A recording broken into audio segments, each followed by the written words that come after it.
మెడ్ plus లో అదే medicine అదే క్వాలిటీ, మార్కెటింగ్ డిస్ట్రిబ్యూషన్ ఇంకోటి అంటూ వీళ్ళకి అదనపు ఛార్జీలు ఉండవు. అందువల్లే 50 to 80% డిస్కౌంట్ లో మనకు అందిస్తున్నారు. బ్లడ్ క్యాన్సర్ మనకి లక్షణాల గురించి మాట్లాడినప్పుడు ఫస్ట్ మేము ఎవరికన్నా ఓపీకి వచ్చినప్పుడు డయాగ్నోసిస్ చెప్తే అందరు ఆశ్చర్యానికి గురవుతారు. ఎందుకంటే మనం ఊహించినట్టుగా ఏదో రక్తం కక్కి రావటమో అట్లాంటి సిమ్టమ్స్తో ఎప్పుడు రారు.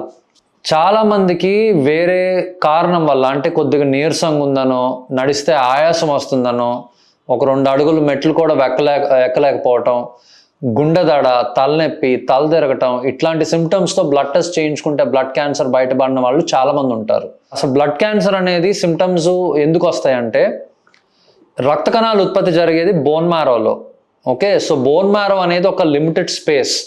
దాంట్లో ఎర్ర రక్త కణాలు, తెల్ల రక్త కణాలు, ప్లేట్లెట్స్ 3 ఉత్పత్తి అవుతాయి.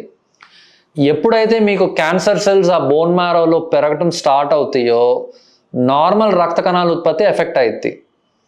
సో రక్తం తగ్గినప్పుడు, ఎనీమియా ఉన్నప్పుడు దానికి రిలేటెడ్ సిమ్టమ్స్ హెడేక్స్, డిజీనెస్, నడిస్తే ఆయాసం రావటం, నీరసము, రోజు చేసుకునే పనులు చేసుకోకపోవటం. అదే ప్లేట్లెట్స్ తగ్గాయనుకోండి, ప్లేట్లెట్స్ ఒక 30,000 కంటే తగ్గినప్పుడు బ్లీడింగ్ రిస్క్ ఉంటుంది.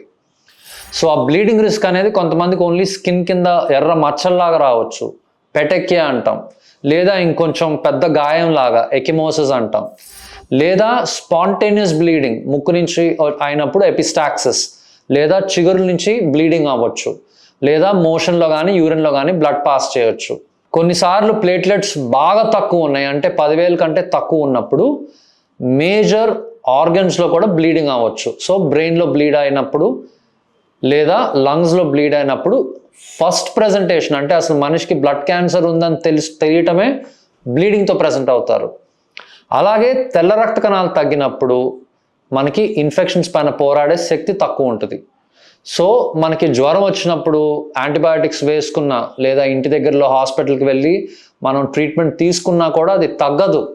ఎందుకంటే మనకి వ్యాధి నిరోధక శక్తి ఉండదు కనుక ఇన్ఫెక్షన్ ఎక్కువైద్ది, 10 రోజులైనా కూడా కంట్రోల్ అవ్వదు. సో ఈ కాంబినేషన్తోనే బ్లడ్ క్యాన్సర్ ప్రజెంట్ అయింది. సో అనీమియా వల్ల, WBC కౌంట్ తక్కువ ఉండటం వల్ల, ప్లేట్లెట్స్ తక్కువ ఉండటం వల్ల.